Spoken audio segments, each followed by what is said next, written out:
I am Annabelle, 36 years old, and nothing could have prepared me for the day my own mother betrayed my 14-year-old daughter, Lily. We had always been close, just the two of us against the world since I raised her alone. My toxic relationship with my controlling parents was something I thought I could manage through minimal contact. But that day at the mall changed everything. When my mother slipped an expensive gold necklace into Lily's bag, and my father told the police he had witnessed her stealing it. Before I continue this painful story, let me know in the comments where you're watching from, and if you've ever experienced family betrayal. Hit that subscribe button as we explore how to protect the ones we truly love. My childhood was a masterclass in controlling behavior, courtesy of my mother, Barbara. Our suburban house, with its perfect lawn and coordinated furniture, was less a home and more a showroom for her obsession with appearances. Every aspect of our lives was micromanaged, from the clothes we wore to the words we spoke in public. My father, Thomas, a successful accountant, enabled her behavior through silence and compliance. He would simply adjust his glasses, clear his throat, and retreat behind his newspaper whenever conflict arose. Growing up as their only child meant carrying the full weight of their expectations. I was enrolled in ballet, piano, and etiquette classes before I could even form complete sentences. Mother supervised my homework nightly, tearing up pages if my handwriting wasn't perfect. Father would just sigh and say, "Listen to your mother, Annabelle. She knows best." Even my friendships were carefully curated, with only children from acceptable families permitted to visit our home. By high school, I had perfected the art of looking flawless while secretly rebelling. I would change clothes after leaving for school and wash off the makeup Mother had approved of in the bathroom. Small acts of defiance were my only taste of freedom. When I got accepted into college, I chose one 3 states away, much to Mother's barely concealed fury. My pregnancy with Lily wasn't planned. I was 22, in my final year of college, dating a guy named Jack who I thought was different from the entitled boys Mother had approved of. When the pregnancy test came back positive, Jack vanished within a week. I still remember calling my parents with shaking hands, hoping against hope for support. Instead, Mother froze the line with her icy silence before saying, "You will come home immediately, and we will handle this discreetly." She meant abortion or adoption, anything to erase this blemish from the family image. When I refused, Father got on the phone with his standard line, "Your mother knows best, Annabelle." That was the day I decided to cut them off almost completely. I finished my degree with a newborn, taking online classes and working nights while my roommate watched Lily. We struggled financially for years, but the freedom from Mother's control was worth every ramen dinner and secondhand outfit. For 12 years, our contact was limited to brief, strained holiday calls and the occasional birthday card with checks I rarely cashed.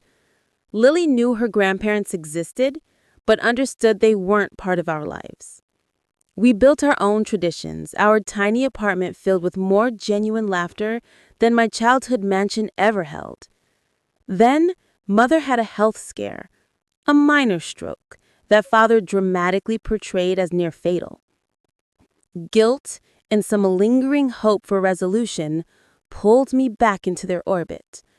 I agreed to occasional family dinners, always on neutral ground like restaurants, where Mother's ability to control the environment was limited. From the very first dinner, Mother fixated on Lily, my beautiful, creative daughter with her purple-tipped hair, vintage clothes, and confident smile, was everything I had never been allowed to be. Mother would purse her lips, eyes narrowing as if assessing Lily like a problematic painting hanging crooked in her perfect living room. "Young ladies don't slouch, Annabelle. You should correct her posture," she would say. Mother would speak about Lily as if she weren't even there, saying things like, "That hair color will limit her opportunities. I know an excellent salon that could fix it." Father would occasionally nod along, adding, "Your grandmother has excellent taste, Lily. You should listen to her." Lily handled it with remarkable grace, smiling politely while squeezing my hand under the table in our secret signal that meant, "I need chocolate ice cream therapy after this." We would laugh about Mother's outdated views in our drive home, but I noticed how Lily began checking her appearance in the mirror more often after these visits. As these family gatherings became more frequent, so did the tension. Mother started bringing designer clothes in Lily's size to dinners, ignoring the fact that they were nothing like what my daughter would ever wear. She would critique Lily's grades, suggesting tutors despite her being an honor student. Father backed every suggestion with his wallet, offering to pay for these unwanted improvements. What truly unsettled me was catching Mother staring at Lily and me whenever we laughed together or shared inside jokes. There was something in her gaze beyond disapproval. It took me a while to recognize it as jealousy, an emotion I had never associated with my seemingly perfect mother. She envied the relationship I had built with my daughter, one founded on trust and mutual respect rather than control and fear. I should have recognized the warning signs. I should have protected Lily better, but some small, wounded part of me still longed for parental approval, still hoped for reconciliation. That misplaced hope would cost my daughter dearly. The invitation seemed innocent enough. Mother called one Wednesday, her voice unusually warm, as she suggested a family shopping trip to celebrate Lily's upcoming 15th birthday, though she was still 14. "I want to spoil my only granddaughter," she said. "Let me do this, Annabelle." Against my better judgment, I agreed. Lily was less enthusiastic, but willing to try for my sake. "You always say people can change, Mom. Maybe Grandma is finally trying." That Saturday morning, we met at Harrington Plaza, an upscale shopping center where Mother had a personal relationship with several boutique owners. She greeted Lily with air kisses and presented her with a designer handbag as a pre-birthday gift. "It's genuine leather," she emphasized, glancing pointedly at Lily's beloved thrift store canvas bag. Father hovered nearby, smiling benignly and offering his credit card at every turn. "For once, buy whatever catches your eye, Annabelle," he encouraged. "My treat." The sudden generosity felt foreign after years of financial independence. Our first stop was Elite's, a boutique so exclusive the prices weren't displayed on any of the items. Mother immediately began selecting outfits for Lily. Clothes that might have suited a corporate junior executive, but were wildly inappropriate for a creative 14-year-old who preferred vintage band shirts and colorful jeans. Lily caught my eye as Mother piled garments into a saleswoman's arms. I mouthed, "Just try them," and she nodded reluctantly. The fitting room was larger than my first apartment, with plush seating and champagne service for adults. Lily emerged in a navy blue blazer and pleated skirt combination that made her look like she was auditioning for a private school commercial. Mother clapped her hands in delight. "Now you look like a proper young lady," she exclaimed. "Doesn't she look appropriate now, Thomas?" Father nodded approvingly. Very suitable, very proper. I watched Lily's shoulders tense, her smile becoming fixed. She'd already tried on 3 outfits, each drawing similar comments about proper appearance and suitable attire. The unspoken comparison to her usual wardrobe hung in the air. Suddenly, my phone rang, my assistant calling about an urgent work matter that couldn't wait. "It'll just be 5 minutes," I promised, stepping outside the boutique for better reception. The call took longer than expected, nearly 15 minutes of troubleshooting a client crisis. When I returned, Mother was guiding Lily toward the jewelry counter, while Father examined his watch with unusual intensity. "I found the perfect accessory for her new outfits," Mother announced, pointing to a display of delicate gold necklaces. The salesperson was already removing one from the case, a simple chain with a small diamond pendant. "I don't really wear much jewelry, Grandma," Lily said softly. "It's very pretty, but not really my style." Mother ignored her, holding the necklace against Lily's neck. "You simply haven't had quality pieces before, dear. This would elevate even those common clothes you insist on wearing." I noticed the way Lily's jaw tightened, a sign she was reaching her limit with the condescension. I intervened, suggesting we look at some stores more aligned with Lily's taste. Mother frowned, but returned the necklace to its display. As we prepared to leave Elite's, a security guard approached our group. His face was professionally neutral, but his stance was confrontational. "Excuse me, but I need to check your bags," he said, looking directly at Lily. "Is there a problem?" I asked, instinctively stepping between them. The store manager, a woman in her 50s wearing an immaculate suit, appeared beside the guard. "We have reason to believe your daughter has taken something without paying," she explained. Her voice was low, but loud enough for nearby shoppers to turn and stare. "That's ridiculous," I protested. "My daughter doesn't steal." Lily looked bewildered, clutching both her new designer bag and her old canvas tote. "I didn't take anything," she insisted. "Please open your bags, miss," the guard said firmly. With trembling hands, Lily opened both bags. From the canvas tote, the guard extracted a small velvet jewelry box. Inside was the exact gold necklace with the diamond pendant that Mother had been showing her minutes earlier. The room seemed to tilt sideways. Lily gasped, her face draining of color. "That wasn't me," she whispered. "I didn't put that there." The manager crossed her arms. "The necklace is worth $3,000. We will be pressing charges." "There's been a mistake," I argued desperately. "She was with her grandmother the whole time. She wouldn't do this." "Actually," a voice interjected, I turned to see my father stepping forward with an expression of grave disappointment. "I saw her slip it into her bag when no one was looking. I was hoping she had put it back, but—" He shook his head sadly. "I'm sorry, Annabelle, but the girl needs discipline." My mother placed a hand on my arm, her face a mask of concern that didn't reach her eyes. "Perhaps this is for the best, Annabelle. A lesson about consequences before things escalate further," she murmured to the female officer, who nodded sympathetically. When they led Lily out, her wrist cuffed in front of her, something in me broke. My child, my 14-year-old daughter, who still slept with the stuffed rabbit she had cherished since infancy, was being treated like a criminal, and my own parents had orchestrated it. "We'll follow you to the station," my mother announced, as if we were discussing a change in dinner plans.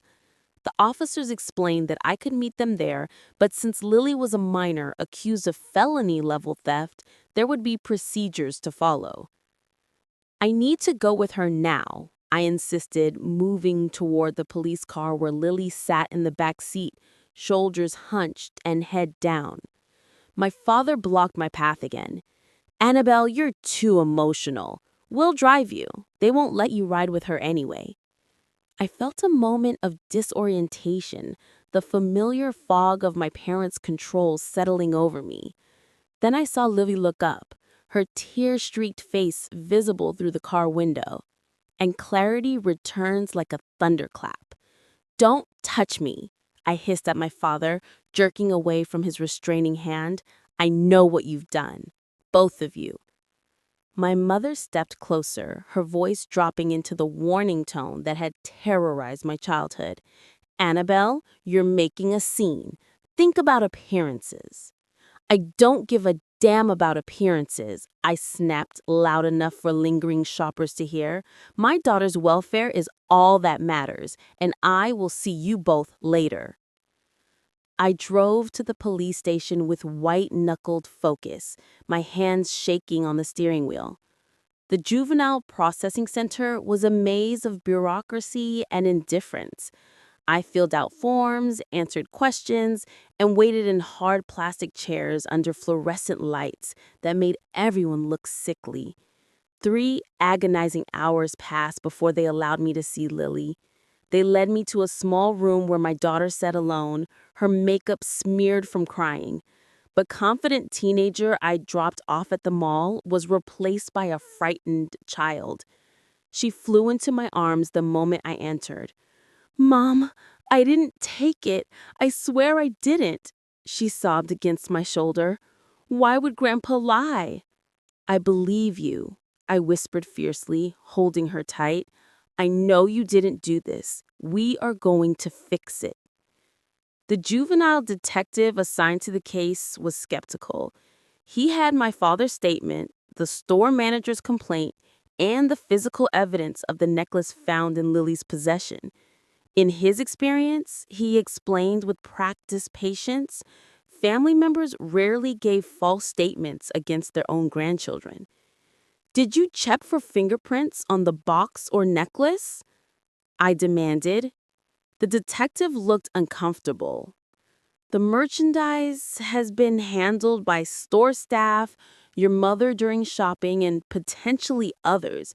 Fingerprints would be inconclusive at best." I thought of the security cameras I had noticed in the high-end boutique. "What about video footage?"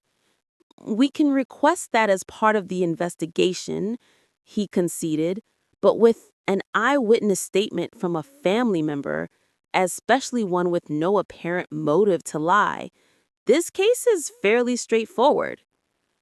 I wanted to scream that he didn't know my mother, didn't understand the lengths she would go to exert control. Instead, I focused on getting Lily released into my custody. Since it was her first alleged offense and she had no record, they agreed to release her on recognizance, with the juvenile court date set for the following month. The drive home was silent. Lily stared out the window, physically present but emotionally miles away. When we stopped at a red light, I reached for her hand. She flinched before realizing it was me. "I'm sorry," she whispered, and the apology broke my heart because she had nothing to apologize for. At home, the emotional dam broke. Lily collapsed on the couch, her body shaking with sobs. Between gasping breaths, she poured out her confusion and pain. "Why do they hate me so much? What did I do wrong? Grandma was right there when I was looking at the jewelry. I never even touched that necklace. And Grandpa, he just stood there and lied about me like it was nothing." I rocked her gently, the way I had when she was small. "They don't hate you, sweetie. This isn't about you at all." "Then why?" she demanded, pulling back to search my face. "Why would they do this?"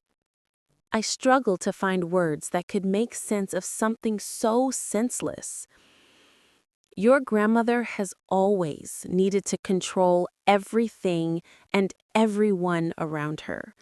And when she can't, she sometimes does extreme things. But getting me arrested?" Lily looked incredulous. "That's not controlling, that's cruel." I couldn't argue with her assessment. As Lily finally fell into an exhausted sleep on the couch, I covered her with the blanket and retreated to the kitchen, my mind racing with next steps. One thing was absolutely clear. I would never allow my parents near my daughter again. By sunrise, I had a plan. While Lily slept, emotionally drained from her ordeal, I made 3 important calls. The first was to my boss, explaining that I needed emergency family leave. The second was to Jessica, my college roommate who had become a criminal defense attorney.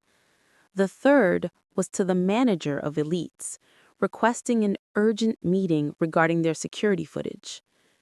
I left a note for Lily, explaining I'd be back soon, and asking her to rest. The boutique wasn't open yet when I arrived, but the manager, Vivian Porter, met me at the service entrance. Her professional demeanor had softened somewhat after I explained the situation in my late-night voicemail. "I've pulled the footage from yesterday," she said, leading me to a small office in the back. "Normally, we'd only release this to police with a formal request, but I'm troubled by what you described. If there's been a misunderstanding, we have no interest in prosecuting an innocent child." The security system was state-of-the-art, with multiple camera angles covering every corner of the boutique. Vivian efficiently located the timestamp corresponding to our visit and began playing the footage.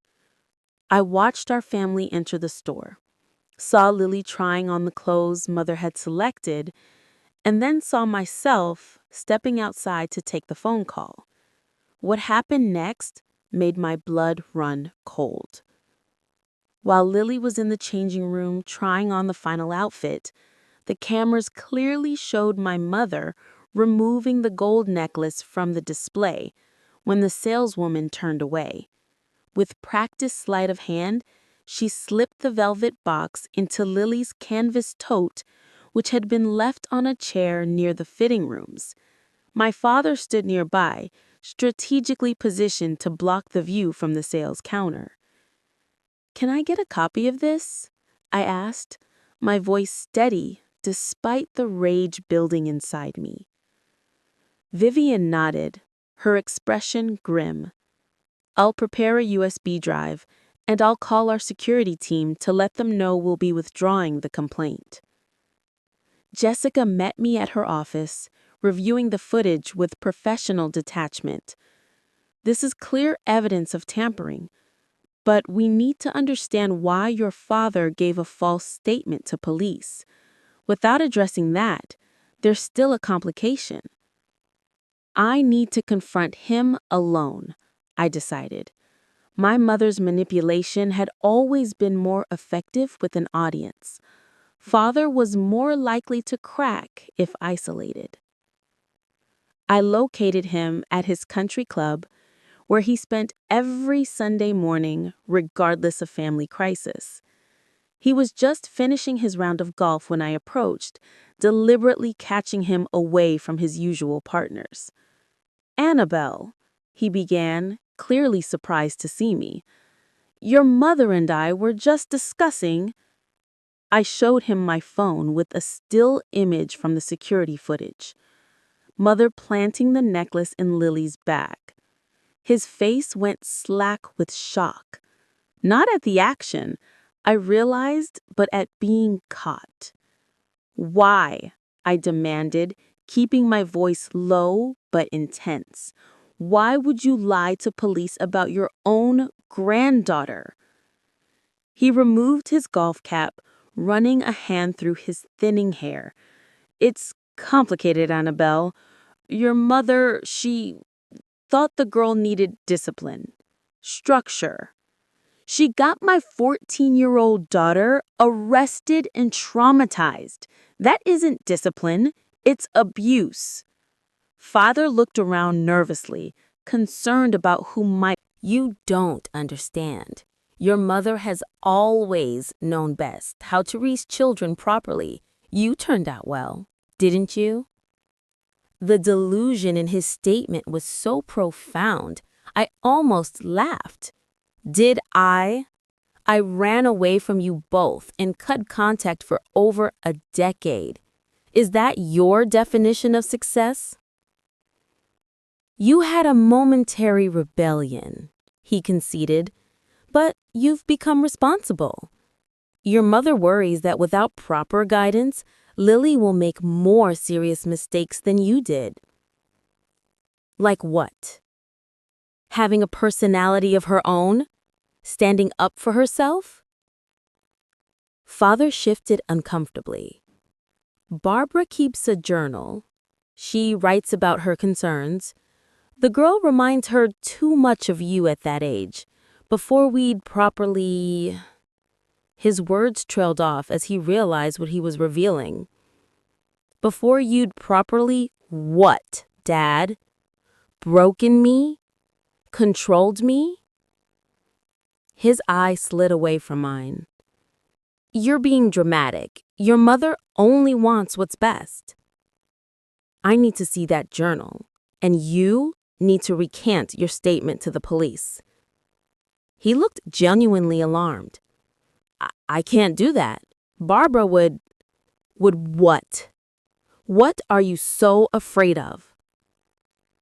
His shoulders slumped, decades of compliance weighing him down.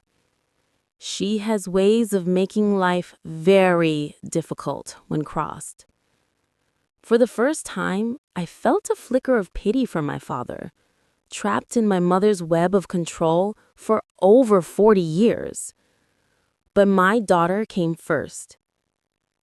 You'll recant your statement, I said firmly, or I'll take that security footage to the police myself and file charges against both of you for filing a false report and evidence tampering. Our standoff ended with a compromise. Father would help me access Mother's journal and reconsider his position on the police statement. It wasn't enough, but it was a start. That evening, while Mother was at her weekly bridge game, Father let me into their house.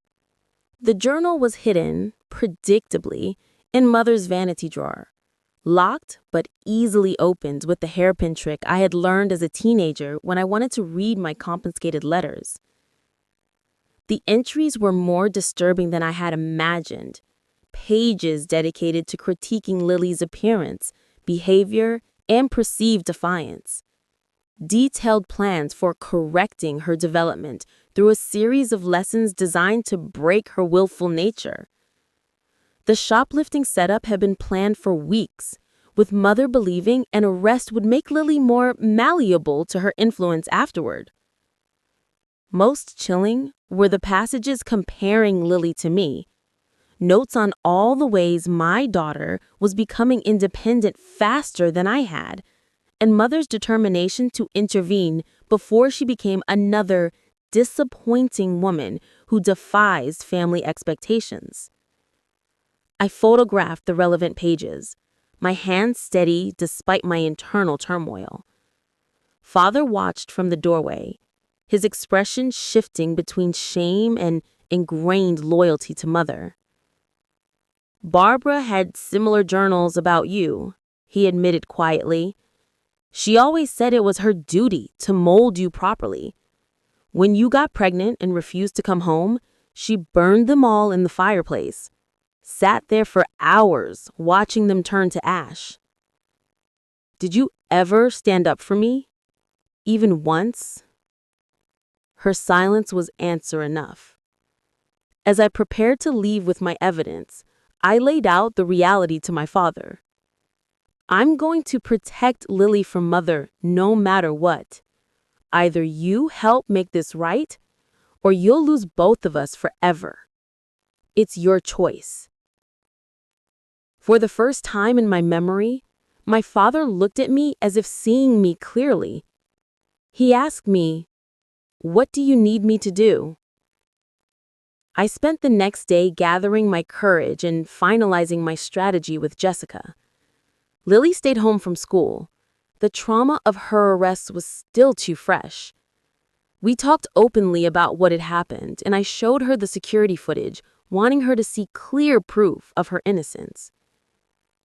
"It's almost worse knowing it was planned," she said, hugging her knees to her chest. "At least if I had done it impulsively, I could maybe understand better." 3 days after the incident, I arranged to meet my parents at their house. Father had confirmed Mother would be there, though he hadn't told her I was coming or. Jessica waited in her car down the street, ready to provide legal support if needed. My mother opened the door with her practiced social smile, which faltered when she saw my expression. "Annabelle." She recovered quickly. "This is unexpected. We were so worried after that dreadful business at the mall. How is Lily coping with her mistake?" I stepped past her into the foyer, not bothering to remove my shoes despite the pristine white carpet she treasured. Father hovered in the living room entrance, his face pale and drawn. "We need to talk," I said simply.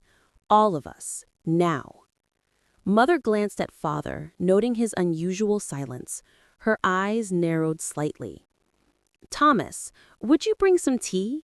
I'm sure Annabelle could use something soothing after the stress she's been under. No tea, I said. No deflections, no manipulation. We're going to sit down and we're going to address what you did to my daughter. I don't know what you're talking about, Mother said, her voice cooling several degrees. If this is about supporting Lily's rehabilitation after her shoplifting, of course we're here to help, though I do think consequences are important for... I interrupted, pulling out my phone. The evidence is right here. Security footage showing you planting the necklace in Lily's bag. I played the video, watching Mother's face as her actions were displayed in high-definition clarity. She didn't flinch, didn't show surprise, only calculation as she assessed this new development. That proves nothing, she said when the video ended. I was simply returning the necklace she had asked me to hold earlier. The manager at Elites says differently, and the police now have this footage. Father stepped forward then. Barbara, it's over. They have the evidence. Mother turned on him with sudden venom. What have you done, Thomas? What have you told her? I showed her your journal, too, Father said, his voice quiet but steadier than I ever heard it. The entry is about Lily, about your plans. You went through my private things? Mother hissed, genuine emotion finally breaking through her composed facade. You had no right. You had my daughter arrested for something you did. You traumatized a 14-year-old child to satisfy your need for control, I countered. What rights do you think you have left? Mother drew herself up, smoothing invisible wrinkles from her immaculate slacks. You don't understand what I'm trying to prevent. That girl is headstrong, undisciplined. She's going down the same path you did, Annabelle, only worse, because you indulge her every whim. Someone needs to provide proper structure. Structure? I echoed incredulously. You call false accusations and criminal charges structure? Sometimes difficult measures are necessary, she insisted. You were becoming the same way at her age. If we'd been firmer, then perhaps you wouldn't have thrown away your potential on an illegitimate pregnancy. The word illegitimate ignited something primal in me. I stepped closer to my mother, close enough to see the tiny lines of aging she tried to erase with expensive creams and treatments. Listen carefully, I said, my voice dangerously soft. Lily is the best thing that ever happened to me. She is kind, creative, and strong in ways you can never understand because you've spent your life controlling rather than connecting. What you did wasn't structure or discipline. It was cruel, calculating abuse, and it ends today. Mother's mouth tightened into a thin line. You were always prone to dramatics. I didn't let her finish. Here's what's going to happen. You're both going to the police station tomorrow to recant your statements.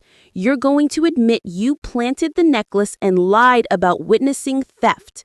If you refuse, I'll file charges against you, myself, for evidence tampering, filing a false report, and child endangerment.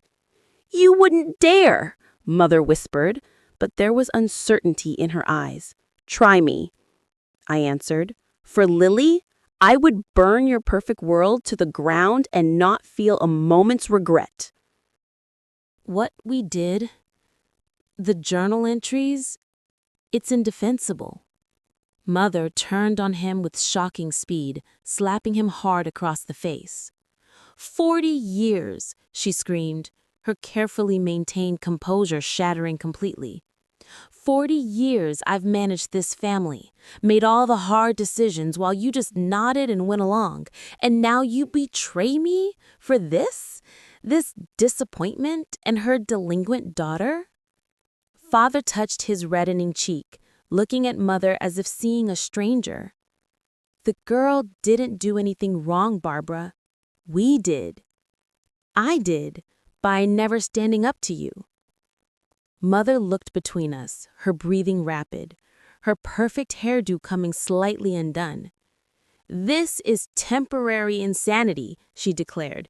You'll both come to your senses and realize I was only doing what was necessary. I took out the second piece of evidence. I had brought a sealed letter from Jessica outlining the potential legal consequences if charges were pursued. I placed it on the pristine coffee table. Tomorrow, 9 a.m., police station. Both of you, I stated. This isn't negotiable. As I turned to leave, Mother called after me, her voice shifting to the wounded tone that had manipulated me countless times before. Annabelle, we're your parents. After everything we've done for you, you would turn on us like this? I paused at the door. That's the difference between us, Mother. I would never do to Lily what you've done to me. And that's why she'll never need to escape from me the way I escaped from you. True to his word, Father arrived at the police station the next morning at 9 sharp. Mother came separately, 30 minutes late, her expression glacial. Detective Sanderson, who had been skeptical of my claims, reviewed the security footage and witness statements with growing concern. You understand that filing a false police report is a serious offense? He asked my parents. Father nodded, shoulders slumped. I understand. I want to formally recant restatement. I did not see my granddaughter take the necklace. Mother was less cooperative. There has clearly been a misunderstanding.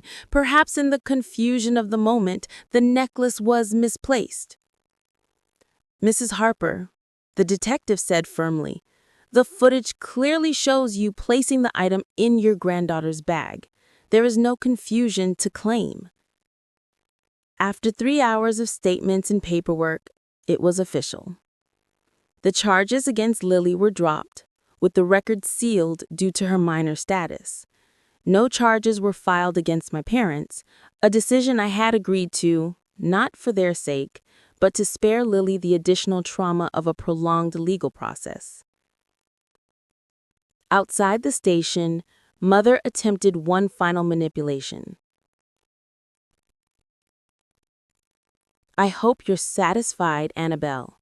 You've destroyed this family over a simple disciplinary measure. You did that yourself. We're done here. The following weeks brought a cascade of family fallout. Mother's sister, my Aunt Patricia, called demanding an explanation for why I had forced my parents to humiliate themselves at the police station. The story Mother told portrayed her as the victim of my ungrateful vindictiveness. Other relatives took sides, most following the familiar pattern of enabling Mother's version of reality. But a few surprised me. My cousin Sophia, who had always been Mother's exemplar of proper feminine behavior, reached out to offer support. She did similar things to me when I was younger, she confessed during a coffee meeting.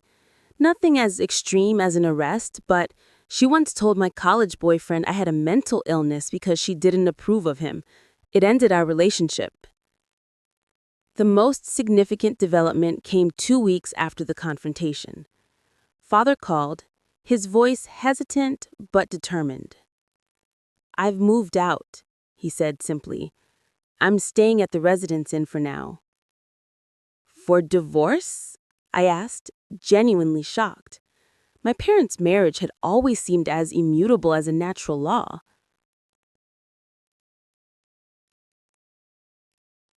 I don't know yet, he admitted, but after 40 years, I finally realized I don't recognize the person I've become by following her lead in everything.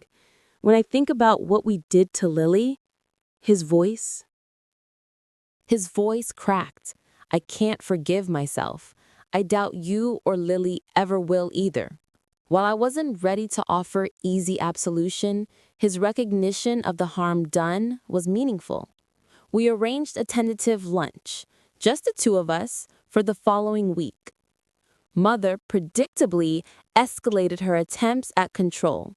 She began calling relatives, friends, even my workplace, spreading various versions of events that cast her as the concerned grandmother and me as the unstable daughter, preventing family reconciliation. When direct approaches failed, she attempted to use intermediaries. My childhood piano teacher appeared at my door, claiming she was in the neighborhood. My mother's bridge partner called about a charity function, casually mentioning how forgiving Barbara would be if I came to my senses. Through it all, I maintained firm boundaries, focused on helping Lily process her trauma. We started seeing Dr. Rachel Adams, a family therapist specializing in toxic family dynamics. In one particularly powerful session, Lily articulated how the arrest had affected her. "I keep checking my bag before leaving stores," she admitted, "sometimes 2 or 3 times. And I have nightmares about being in that holding cell, with everyone believing I did something terrible." Dr. Adams helped her develop coping strategies for the anxiety and hypervigilance. Slowly, Lily began to regain her confidence and trust. 3 weeks after the police station confrontation, an unexpected perspective emerged. My maternal grandmother, Eleanor, called from her retirement community in Florida. At 86, she rarely involved herself in family conflicts, but the news had reached her through the family grapevine.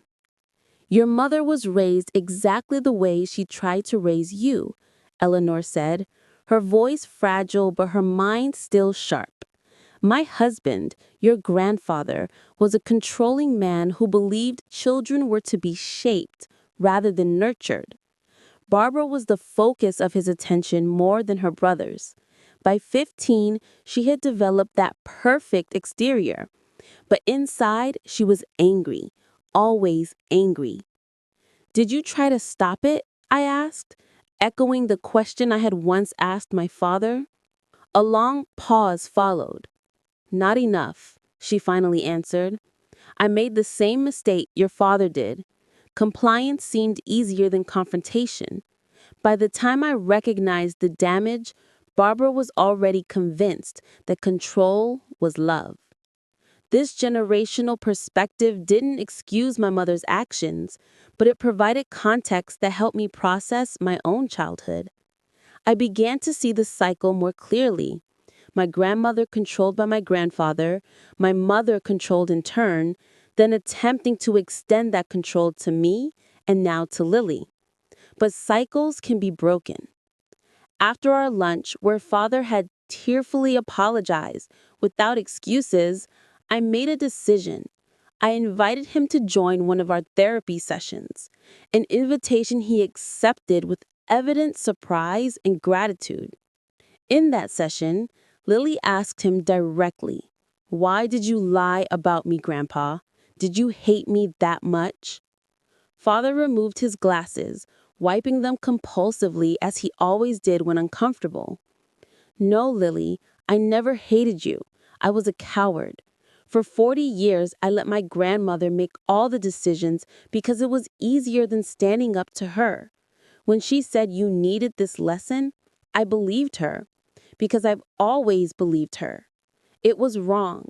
I was wrong, and I'll regret it for the rest of my life." His honesty, though painful, was the beginning of a possible new relationship. Not forgiveness yet, but understanding.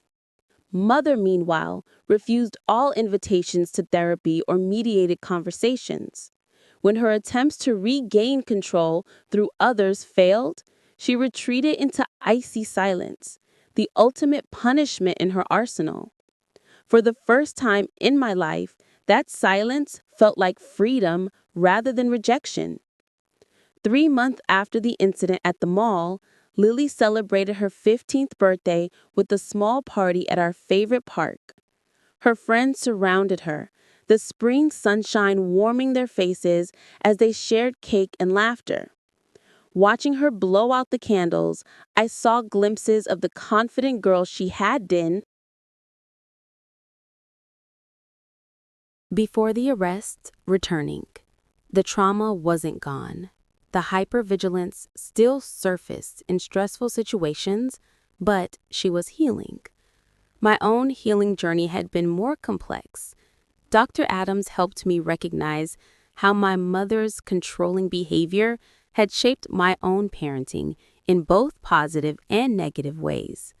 I had been determined to give Lily the freedom I never had, but sometimes that translated into hesitation when setting necessary boundaries. Our family therapy sessions now included Father regularly. He had found an apartment of his own, a small one-bedroom that Mother disdainfully referred to as his midlife crisis home when speaking to relatives. He was seeing his own therapist and slowly discovering interests and opinions independent of her influence. The most profound change came during a therapy session in April when Dr. Adams asked us each to share something we'd learned from this experience. I learned that standing up for yourself doesn't have to mean standing alone, Lily said, reaching for my hand. Mom was right there with me the whole time, believing me when no one else did. I learned that it's never too late to choose differently, Father said, his voice stronger than it had been in any childhood memory of mine. I've missed so much by being passive. I don't want to miss anymore. When my turn came, I took a deep breath. I learned that the family patterns we grow up with don't have to be our destiny. We can choose to break the cycle. Father had been working diligently to rebuild his relationship with Lily.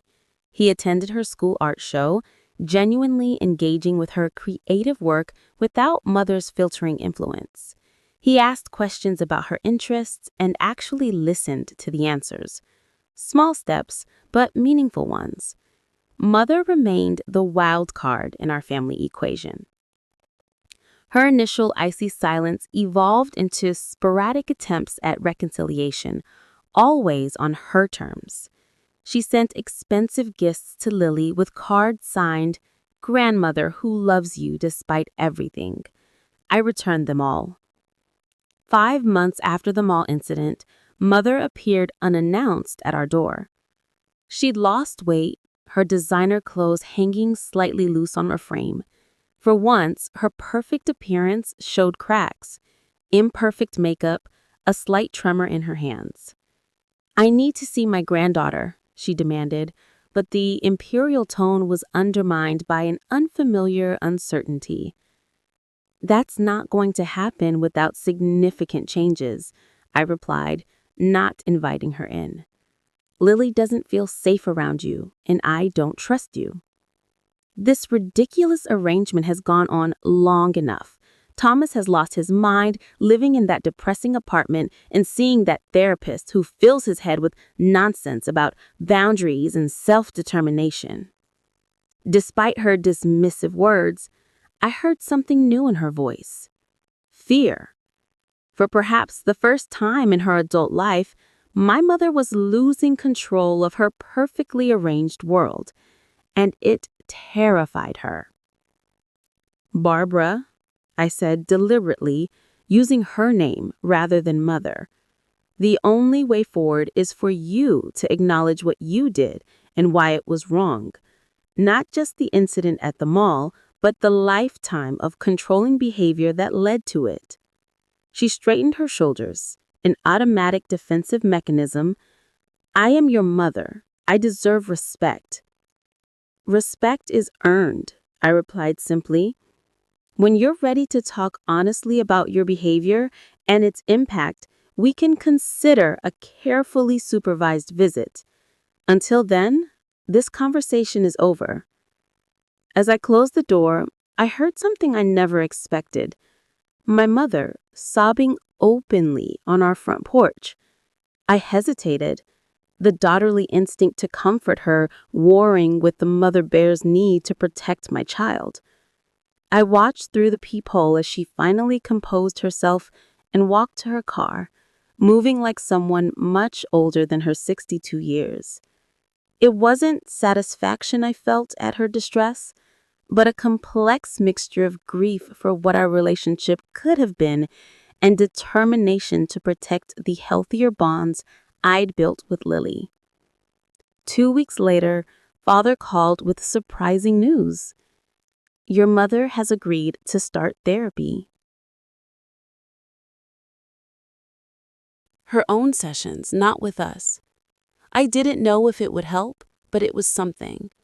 A small step, possibly motivated more by her desire to regain access to the family than by genuine insight.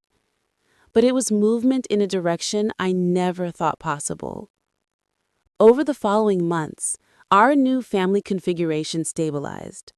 Father became a regular presence in our lives, joining us for Sunday dinners and occasionally babysitting when I had late work meetings, something he had never done during my childhood. He and Lily developed their own rituals, a shared interest in crossword puzzles, debates about classic films he introduced her to.